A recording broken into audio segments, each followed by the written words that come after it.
Good morning students, welcome to Mehta PG college. Students, last lecture में अपन ने discuss कर लिया था आयनिक अवस्था। आज अपन डिस्कस करेंगे द्रव अवस्था। ठीक है, आपके पास यूनिट नंबर 3 है द्रव अवस्था। यूनिट नंबर 3 है सेमेस्टर की द्रव अवस्था। द्रव अवस्था, ठीक है भाई। आपके पास यहाँ पे ठोस, द्रव व गैस तीनों अवस्थाएं अपन डिस्कस करेंगे। इसमें अपने पास दो पार्ट है, पहले अपने पास द्रव अवस्था है और दूसरा अपने पास है ठोस अवस्था पार्ट है। ठीक है भाई, सबसे पहले अपन बात करते हैं कि द्रव अवस्था क्या होती है। तो अपन कहते हैं कि पदार्थ की आपके पास टोटल अवस्थाएं कितनी होती है, तो अपन कहते हैं पदार्थ की 3 अवस्थाएं होती है। ठीक है भाई, पदार्थ की टोटल तो अपने पास कितनी होती है, पदार्थ की 5 अवस्थाएं होती है। कितनी अवस्थाएं होती है, 5 अवस्थाएं होती है, जिसमें से 3 अपन पढ़ते हैं। 5 अवस्था होती है, पदार्थ की 5 अवस्था होती है।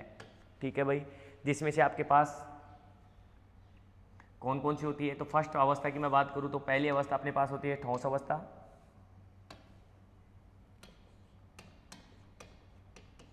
ठोस अवस्था। दूसरी अपने पास होती है, वो कौन सी होती है, द्रव अवस्था।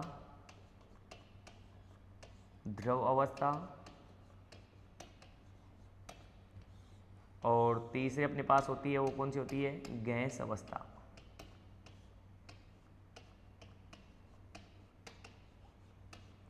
और जो चौथी अवस्था होती है अपने पास वो होती है प्लाज्मा।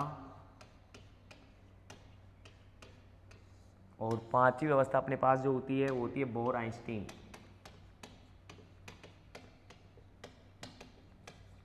ऐसे करके पदार्थ की कितनी अवस्थाएं होती है, 5 अवस्थाएं होती है, जिसमें से अपन पहली अवस्था अपन पढ़ेंगे इस ठोस अवस्था। दूसरी आज अपन डिस्कस करेंगे द्रव अवस्था। द्रव अवस्था क्या होती है कि पदार्थ की ऐसी अवस्था होती है जिसमें अंतरा आणविक आकर्षण बल आपके पास ठोसों से कम व गैसों से क्या होता है, अधिक होता है। कि वह अवस्था जिसमें अंतरा आणविक बल ठोसों से कम व गैसों से क्या होता है, अपने पास अधिक होता है, वैसी अवस्थाओं को अपन क्या कहते हैं, द्रव अवस्था कहते हैं। ठीक है भाई, तो ऐसे द्रव अवस्था होगी, गैस अवस्था होगी और ठोस अवस्था के बारे में बात करेंगे। एक अपने पास प्लाज्मा और बोर आइंस्टीन होती है, जिनके बारे में अपन यहाँ पर चर्चा नहीं करेंगे, इनके बारे में बस देखा जाता है। ठीक है भाई, तो अपन कहते हैं कि किसी भी पदार्थ की द्रव अवस्था एक ऐसी अवस्था होती है जो आपके पास ठोस व गैस के मध्य होती है। पदार्थ की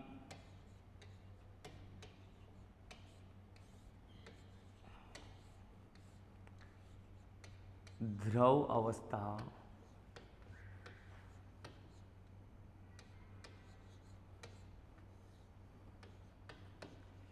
एक ऐसी अवस्था है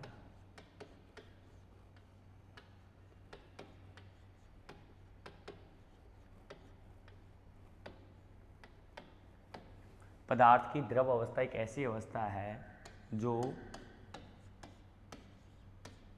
ठोस व गैस के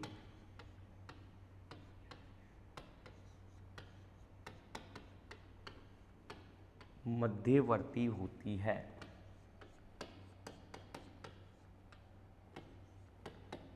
ठीक है भाई, पदार्थ की द्रव अवस्था एक ऐसी अवस्था है जो ठोस व गैस के क्या होती है, अपने पास है मध्यवर्ती होती है। ठीक है भाई, अतः द्रव अवस्था में आकर्षण बल ठोस व गैसों से क्या लगता है, अपने पास है कम लगता है। ठीक है भाई, तो अब यहाँ पर अपन बात करते हैं कि सबसे पहले अपन बात करें कि कौन से आकर्षण बल की बात करें अपन, अंतरा आणविक बल क्या होता है। ठीक है भाई, अंतरा आणविक बल।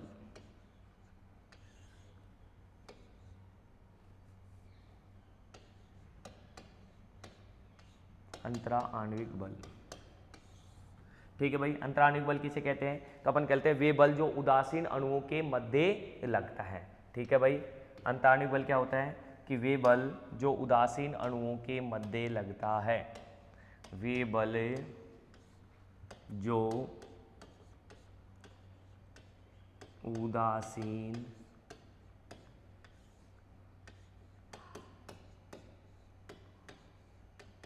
अणुओं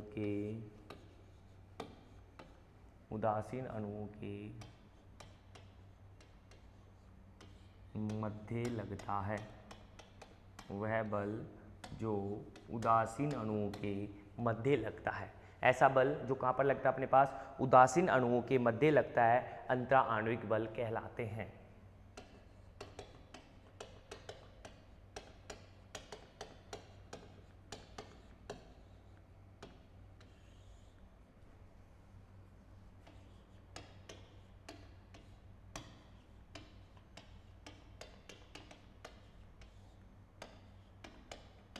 वह बल जो उदासीन अणुओं के मध्य लगता है, उस बल को क्या बोलते हैं अपन, अंतरा आणविक बल कहते हैं।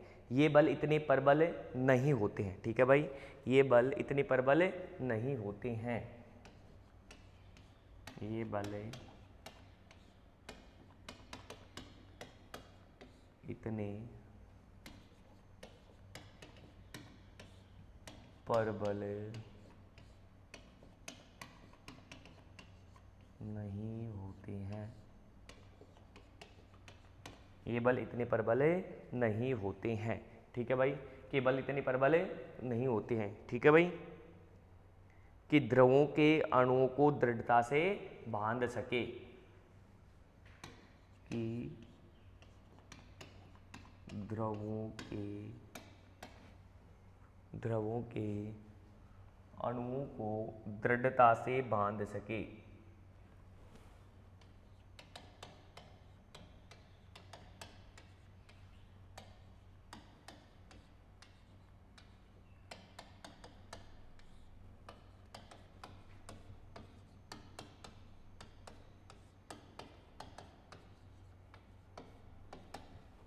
ये बल इतने प्रबल नहीं होते हैं कि अणुओं को दृढ़ता से बांध सके, अर्थात इन अणुओं के मध्य दुर्बल आकर्षण बल होता है।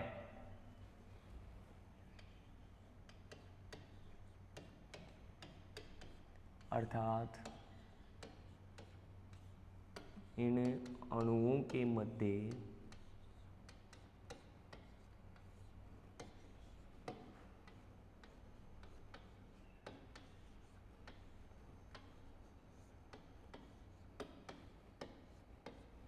दुर्बल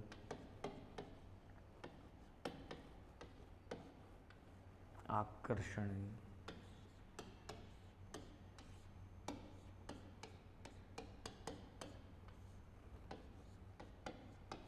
इन अणुओं के मध्य दुर्बल आकर्षण बल कार्य करता है। कौन सा बल कार्य करता है अपने पास, दुर्बल आकर्षण बल कार्य करता है, जिससे कि पारस्परिक क्रिया करते हैं, आपस में पारस्परिक क्रिया होती है, जिसे अपन निम्न प्रकार से अपन पढ़ सकते हैं। जैसे अपन ने लास्ट टाइम पे डिस्कस किया था वांडरवाल त्रिज्या के बारे में, ठीक है भाई, और वांडरवाल पारस्परिक क्रिया के द्वारा अपने पास क्योंकि आकर्षण बल लगेगा और आकर्षण बल लगता है तो वांडरवाल फोर्स बोलते हैं उसे, वांडरवाल क्रिया होती है। और वांडरवाल क्रिया में अपने पास डिफरेंट टाइप्स के अपन ने टाइप्स देखे थे वांडरवाल के, कि द्विध्रुव पारस्परिक क्रिया के द्वारा वांडरवाल बल का निर्माण हो रहा था। ये लास्ट लेक्चर में अपन ने डिस्कस कर लिया था, ठीक है भाई, कि आपके पास डिफरेंट टाइप्स के आपके पास क्या होंगे, वांडरवाल्स बल्स होंगे, जिनके द्वारा अपन ने वांडरवाल्स बल के द्वारा अपन ने उनके क्या टोटल 5 टाइप अपन ने देखे थे, राइट।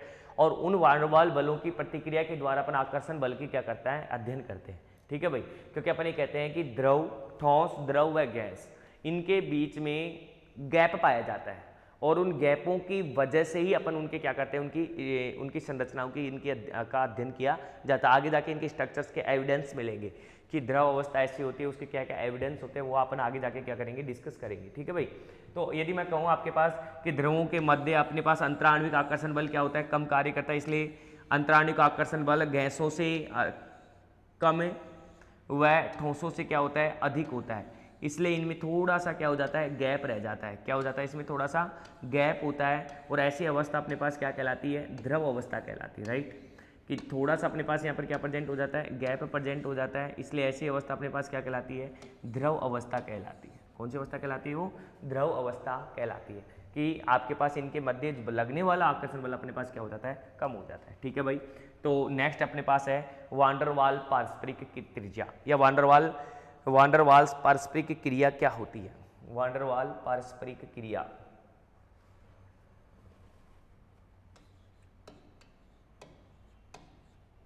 वांडरवाल्स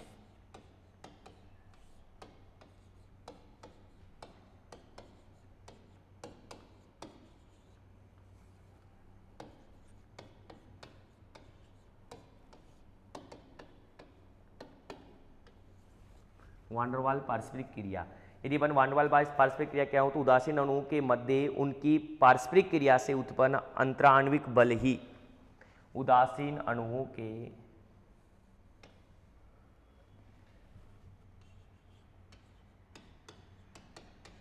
उदासीन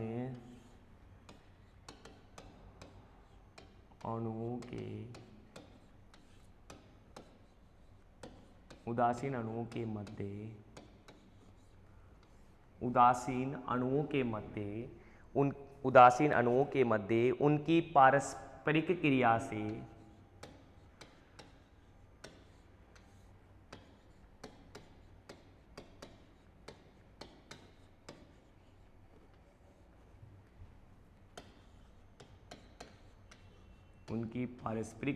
से उदासीन अणुओं के मध्य उनकी पारस्परिक क्रिया से उत्पन्न अंतराण्विक आकर्षण बल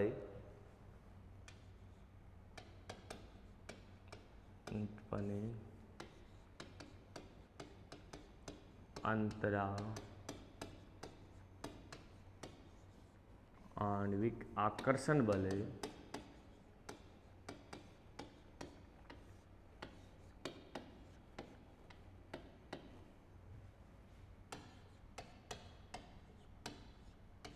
वान डेर वाल बल कहलाता है।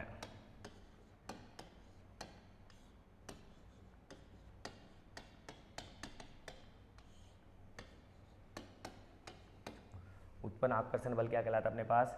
वान डेर वाल बल कहलाता है, जो निम्नलिखित 3 पारस्परिक क्रियाओं के द्वारा उत्पन्न होता है। जो निम्नलिखित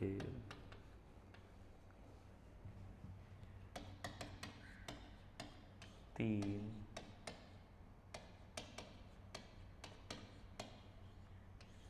पारस्परिक क्रियाओं द्वारा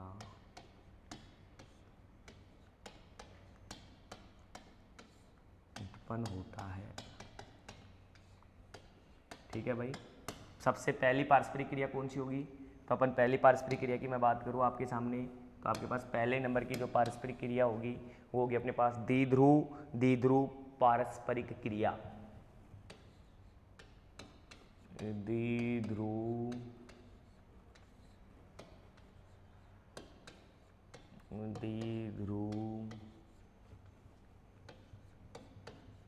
पारस्परिक क्रिया। द्विध्रुव पारस्परिक क्रिया। ठीक है भाई, तो सबसे पहले अपन बात करें द्विध्रुव पारस्परिक क्रिया की मैं बात करूँ आपके सामने, तो द्विध्रुव और द्विध्रुव जब पदार्थ आपके पास कोई पदार्थ है और उन पदार्थ की मैं बात करूँ, जब पदार्थों के अणुओं में परमाणुओं के मध्य इलेक्ट्रॉनों का असमान वितरण होता है, तो ये प्रक्रिया अपने पास उत्पन्न होती है। जब पदार्थों में अणुओं के मध्य जब पदार्थों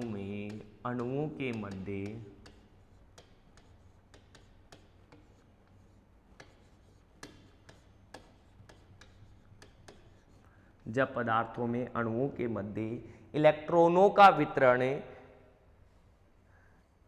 असमान होता है, असमान इलेक्ट्रॉनों के वितरण के कारण असमान इलेक्ट्रॉनों के वितरण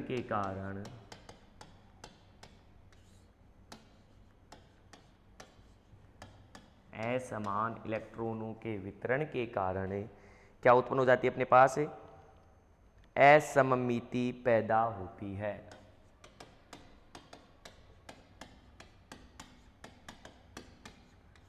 असममिति पैदा होती है। ठीक है भाई, अपन क्या करें कि द्विध्रुव पारस्परिक क्रिया कब होगी, जब आपके पास परमाणुओं के अणुओं के मध्य अपने पास क्या होगा, असमान प्रकार का क्या होगा, वितरण होगा।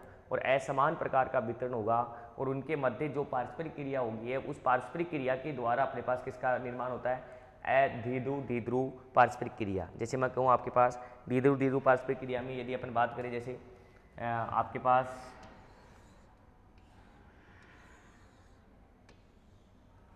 प्लस माइनस, दूसरा अपने पास आ रहा है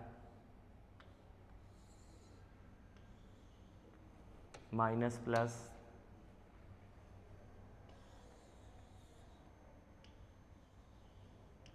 यहाँ हो गया माइनस, यहाँ हो गया प्लस। ये द्विध्रुव पारस्परिक क्रिया के द्वारा अपने पास किसका भरपूर फॉर्मेशन हो रहा है,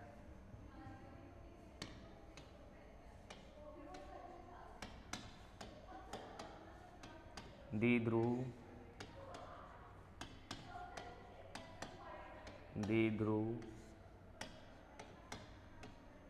पारस्परिक क्रिया, द्विध्रुव पारस्परिक क्रिया। ठीक है भाई, मैं कह सकता हूं कि आपके पास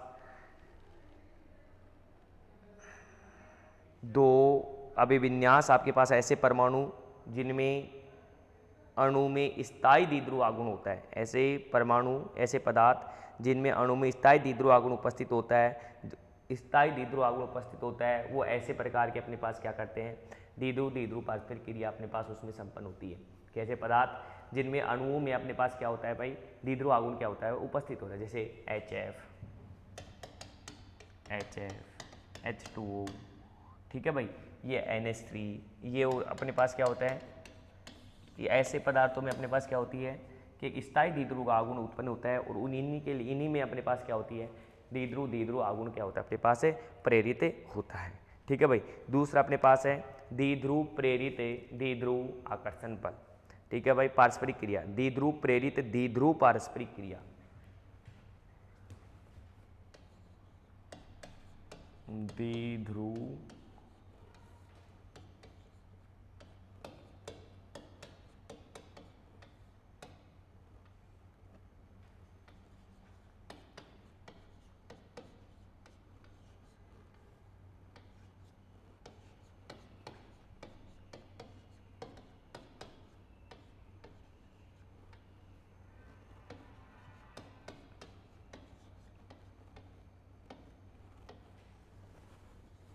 द्विध्रुव प्रेरित द्विध्रुव पारस्परिक क्रिया।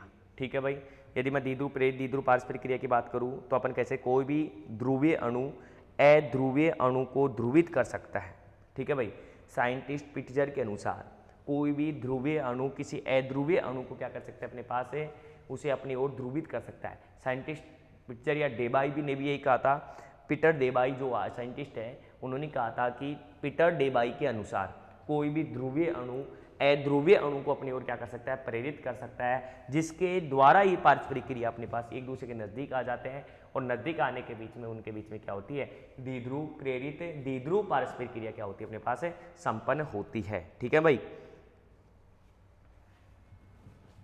साइंटिस्ट वैज्ञानिक पीटर डेबाई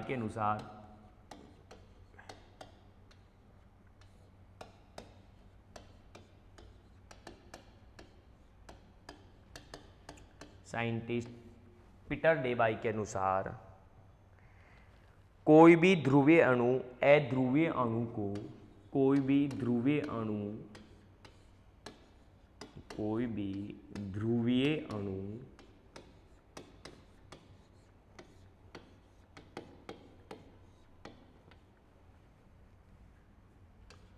अध्रुवीय अणु को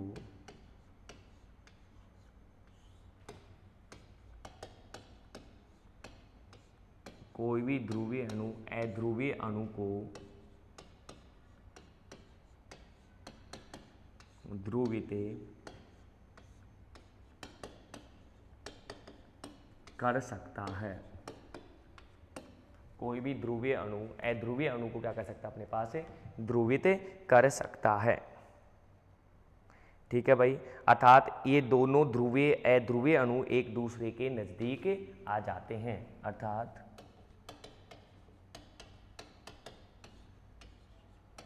के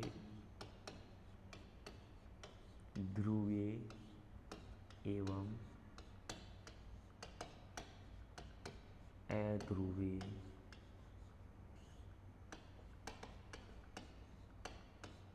अणु एक दूसरे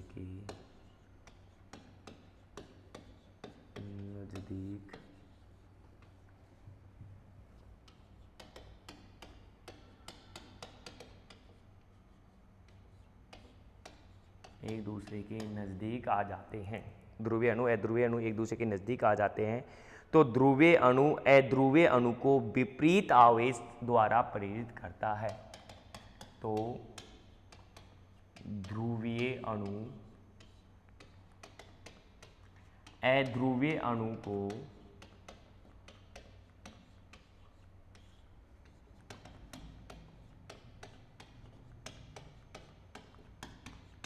विपरीत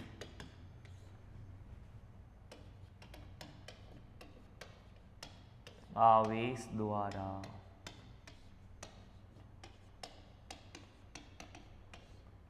प्रेरित करता है। विपरीत आवेश द्वारा क्या करता है अपने पास है, प्रेरित करता है। ठीक है भाई, विपरीत आवेश द्वारा प्रेरित करता है जिससे प्रेरित द्विध्रुव अणु में अंतरा आणविक आकर्षण बल उत्पन्न हो जाता है, जिससे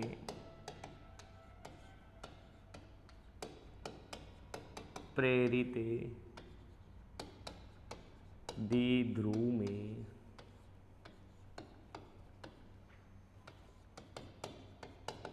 अंतरा आणविक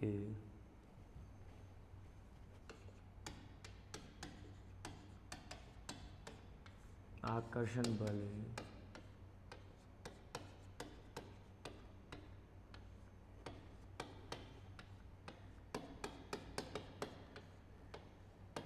अंतरा आणविक आकर्षण बल उत्पन्न हो जाता है। ठीक है भाई, यह क्रिया द्विध्रुव प्रेरित द्विध्रुव क्रिया कहलाती है।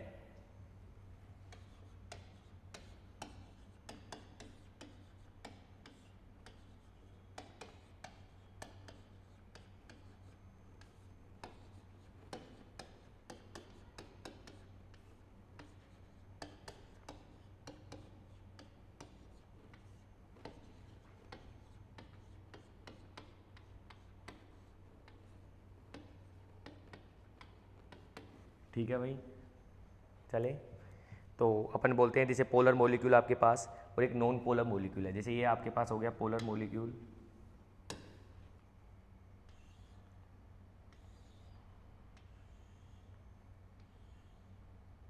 ये हो गया प्लस, ये हो गया माइनस, ये तो हो गया पोलर मॉलिक्यूल।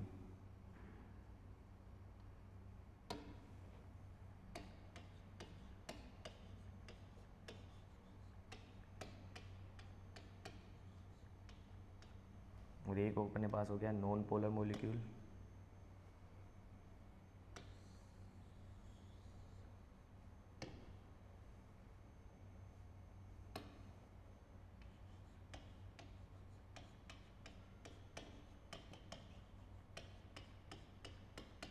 अब इस पोलर मॉलिक्यूल इस नॉन पोलर मॉलिक्यूल को क्या करेगा, प्रेरित करेगा, कि इसको क्या करेगा, प्रेरित करके इसे भी क्या कर देगा, द्विध्रुवित कर देगा। इंक्लूडिंग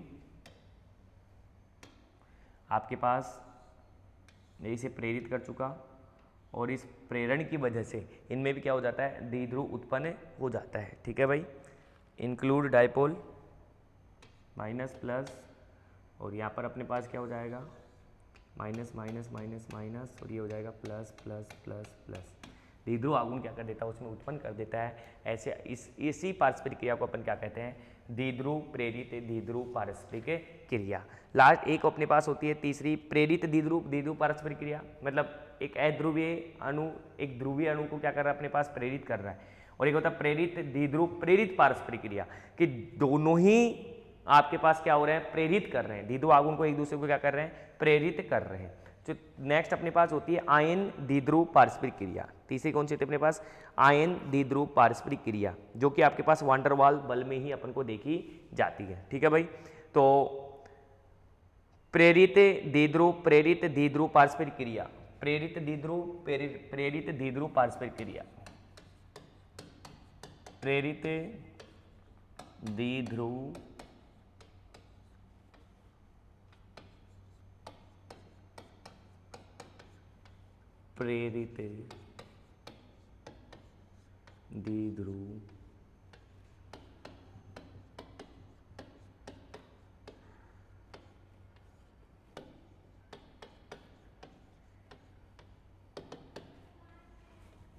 प्रेरित द्विध्रुव प्रेरित पारस्परिक क्रिया।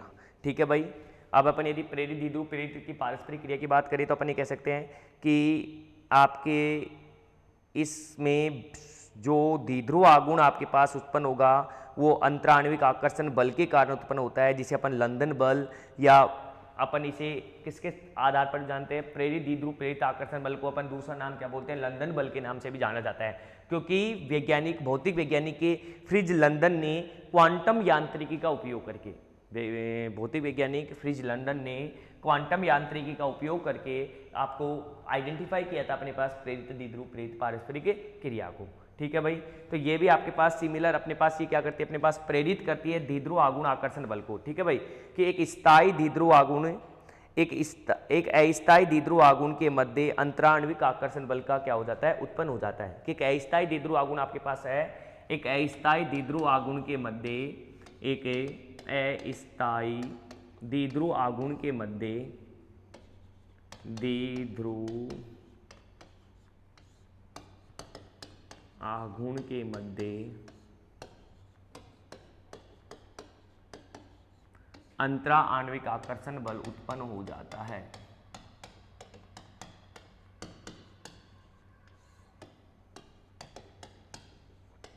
अंतरा आणविक आकर्षण बल उत्पन्न हो जाता है। ठीक है भाई। तो ये होती है अपने पास प्रेरित द्विध्रुव प्रेरित पारस्परिक क्रिया, जिसे लंदन बल के नाम से भी जानते हैं। ठीक है भाई, किसके नाम से जानते हैं अपन, लंदन बल के नाम से भी जाना जाता है। ओके।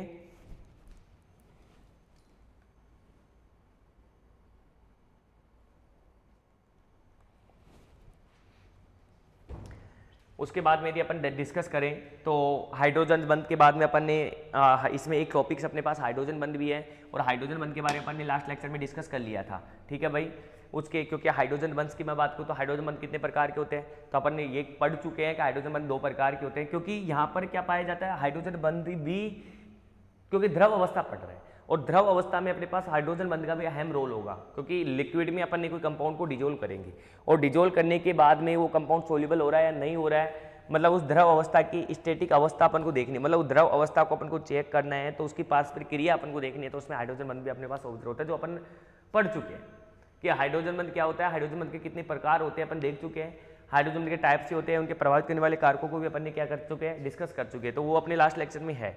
उसके बाद में अपने पास होता है क्लासिफिकेशन ऑफ द्रव, कि द्रव कितने टाइप्स के होते हैं। ठीक है भाई। तो डेफिनेशन अपन ने पहले तो द्रव क्या है, और द्रव के बाद में अपन ने कहा है कि द्रवों का वर्गीकरण कीजिए। तो द्रव की बात मैं कहूँ तो द्रव तो अपन ने बता दिया था कि वे यौगिक जिनमें अंतरा आणविक आकर्षण बल ठोसों से कम, ठोसों से अधिक व गैसों से क्या पाया जाता है, कम पाया जाता है। ठीक है भाई। वे यौगिक जिनमें अंतरा आणविक आकर्षण बल ठोसों से कम वह गैसों से क्या पाया जाता है, अपने पास अधिक पाया जाता है, तो वे सभी यौगिक अपने पास क्या कहलाते हैं, अंतरा आणविक आकर्षण बल कहलाते हैं। मतलब ये कह सकता हूँ कि वे अणु, क्योंकि यौगिक की जगह अपन अणु ले लेते हैं, वे अणु जिनमें अंतरा आणविक आकर्षण बल आपके पास ठोसों से अधिक वह आपके पास गैसों से कम पाया जाता है, तो उन्हें क्या कहते हैं, द्रव अवस्था कहते हैं। जनरली आप सब जानते हैं कि द्रव अवस्था क्या होती है। अब मैं बात करता हूँ टाइप्स ऑफ द्रव, कि क्लासिफिकेशन क्या क्या टाइप, कितने टाइप्स के अपने पास द्रव होते हैं। तो द्रवों का वर्गीकरण की मैं बात करूं आपके सामने, द्रवों का वर्गीकरण। ठीक है भाई। द्रवों के वर्गीकरण की अपन बात करें तो द्रवों को इनकी अणुओं के मध्य उपस्थित बंधों के आधार पर, अणुओं के मध्य उपस्थित बंधों के आधार पर ये निम्नलिखित प्रकार के होते हैं। अणुओं के मध्य उपस्थिति बंध के आधार पर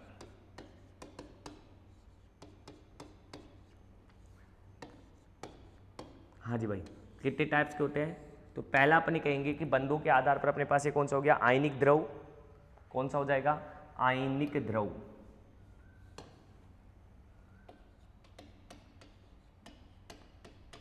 आयनिक द्रव। दूसरा अपने पास हो जाएगा धात्विक द्रव।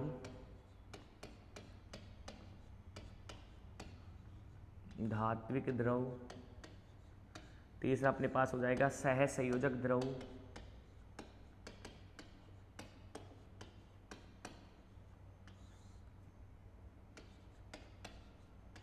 सहसंयोजक द्रव। और चौथा अपने पास हो जाएगा सहसंयोजक के बाद में क्या अपने पास? संगुणित या संयोजित द्रव। संगुणित या संयोजित द्रव। ठीक है भाई। बंधों के आधार पर कितने प्रकार के हो रहे हैं? तो अपन कहेंगे कि सबसे पहले अपने पास है आयनिक बंध, धात्विक द्रव बंध, सहसंयोजक बंध द्रव सॉरी बंधों के आधार पर ही देखा अपन ने, सही है। धात्विक द्रव, धात्विक आयनिक द्रव, सहसंयोजित द्रव, संगुणित या संयोजित द्रव। ऐसे करके अपन ने क्या पढ़ लिया? क्लासिफिकेशंस होते हैं। अब इनको अपन डिटेल से पढ़ेंगे और इनकी स्ट्रक्चर्स अपन देखेंगे कि द्रवों के स्ट्रक्चर्स, जिसके पीछे बहुत सारी थ्योरी अपन की दी गई है, बंध थ्योरी, स्टॉक की थ्योरी, आयनिंग का सिद्धांत, ये सब अपन यहाँ पर क्या करेंगे? नेक्स्ट लेक्चर में डिस्कस करेंगे। आज का जनरल इंट्रोडक्शन में अपन ने आयनिक अवस्था के बारे में क्या किया है? डिस्कस किया है। और उनके मध्य आपके पास अंतराण्विक आकर्षण बल, कैसे पारस्परिक के कौन कौन सी पारस्परिक क्रिया होती है जिनके द्वारा अंतराण्विक आकर्षण बल क्या करता है? कार्य करता है। ठीक है भाई, धन्यवाद।